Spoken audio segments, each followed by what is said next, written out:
ଗାଧୋଇବାକୁ ଯାଇ ପୋଖରୀରେ ବୁଡ଼ିଗଲେ ବିଟେକ୍ ଛାତ୍ର। ବଲାଙ୍ଗୀର ଜିଲ୍ଲା ଟିଟିଲାଗଡ଼ କୁମୁଡ଼ା ପାହାଡ଼ ଉପରେ ଥିବା ପୋଖରୀରେ ବୁଡ଼ି ବିଟେକ୍ ଛାତ୍ରଙ୍କର ମୃତ୍ୟୁ ହୋଇଛି।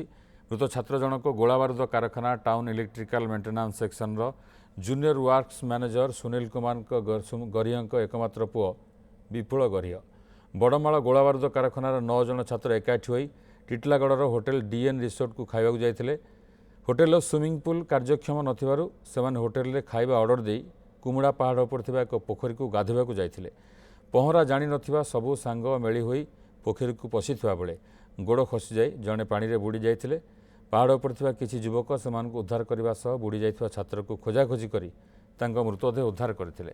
ସ୍ଥାନୀୟ ଲୋକଙ୍କ ସହାୟତାରେ ସମସ୍ତଙ୍କୁ ଡାକ୍ତରଖାନା ନିଆଯାଇଥିବା ବେଳେ ପୋଲିସ ପହଞ୍ଚି ମୃତ ଛାତ୍ରଙ୍କ ଶବ ଜବତ କରି ବ୍ୟବଚ୍ଛେଦ କରିଛି।